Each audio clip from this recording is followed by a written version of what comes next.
İpek Yolu'nun mahzun ülkesi Doğu Türkistan'a dair hazırladığımız dosyanın 3. günündeyiz. Çin zulmü altında varlığını sürdürmeye çalışan, Türkistan'da yaşanan insan hakkı ihlallerine ve bölgenin uluslararası durumuna daha yakından bakıyoruz. İpek Yolu'nun mahzun ülkesi Doğu Türkistan'da yaşanan insan hakkı ihlalleri ülkenin nüfus yapısını doğrudan etkiliyor. Zira Doğu Türkistan topraklarında nüfus yapısına ilişkin olarak zorunlu doğum kontrolü ve toplu kürtaj uygulanıyor. Çin yürüttüğü iskan politikasıyla azınlık millet durumuna düşürdüğü Uygur halkının şehirde 1, köyde ise 2'den fazla çocuk sahibi olmalarını kesinlikle yasaklamış.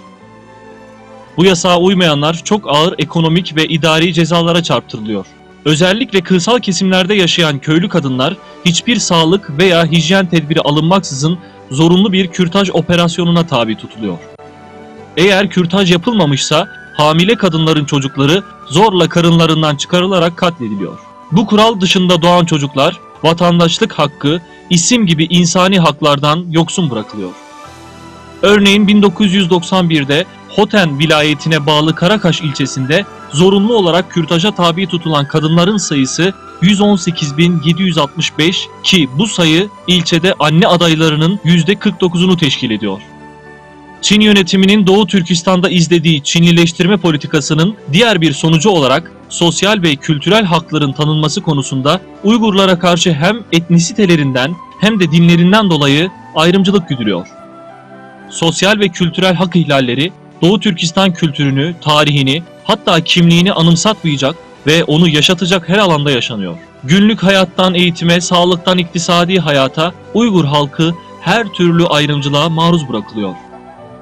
Tüm bu hak ihlallerinin yanı sıra Çin bölgeyi nükleer faaliyetlerin merkezi ve deneme alanı haline getirmiş vaziyette. Yapılan denemeler bölgenin ekolojik dengesini bozduğu gibi insan sağlığını da doğrudan etkiliyor. Doğu Türkistan bölgesinde gerçekleştirdiği sistemli tutuklamalar, işkence ve idamları dünya kamuoyuna duyurmak istemeyen Çin, bir yandan da bu uygulamalar için meşruiyet arıyor. ABD'yi Afganistan ve Irak işgallerinde destekleyen Çin, bölücü ve terörist olarak adlandırdığı grup veya kişilere karşı yürüttüğü mücadele için yine ABD ve Rusya gibi terörle mücadeleyi kendine misyon edinmiş diğer büyük güçlerden destek talep ediyor.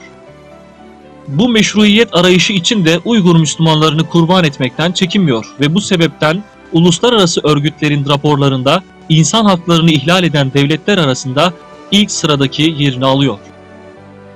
Örneğin Uluslararası Af Örgütü'nün Çin yönetiminin Doğu Türkistan'daki uygulamalarına ilişkin 1999 yılına ait 92 sayfalık raporu Doğu Türkistan'da sistematik olarak insan hakları ihlallerinin işlendiğini bildiriyor.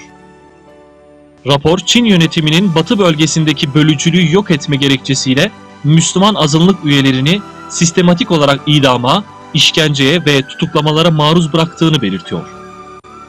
Kaynaklar Nisan ile Ağustos 2002 tarihleri arasında sadece Kaşgar'da resmi olmayan İslami faaliyetleri hedef alan bir güvenlik operasyonu sırasında tahmini olarak 5000 kişinin gözaltına alındığını ve bu kişilerin yaklaşık 150'sinin ölüm cezasıyla infaz edildiğini ifade ediyor. Ne var ki Uluslararası Af Örgütü bu rakamları doğrulatmayı başaramadı.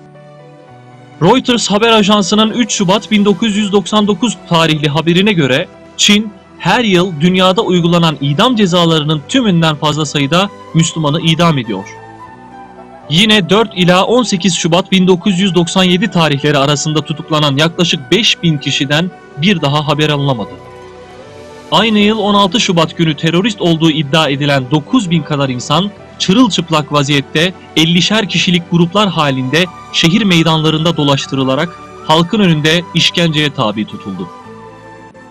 Uluslararası Af Örgütü'nün Çin Halk Cumhuriyeti, Uygurlar Çin'in terörle savaş adına uyguladığı baskıdan kaçıyor başlığı altında 1 Temmuz 2004 tarihinde yayınladığı rapora göre 2000 ila 2004 yılları arasında 10 binlerce insan soruşturma için gözaltına alınmış ve yüzlercesi hatta belki de binlercesi hüküm giymiştir.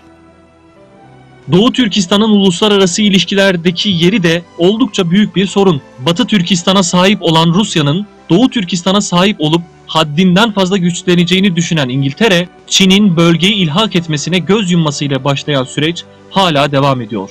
Tarihi süreç başlığı altında anlatılanlar da göz önünde bulundurulursa, Doğu Türkistan'ın Rusya ve Çin arasında kurulmaya çalışılan bir denge oyununun sürekli kullanılan bir aracı haline geldiği görülecektir.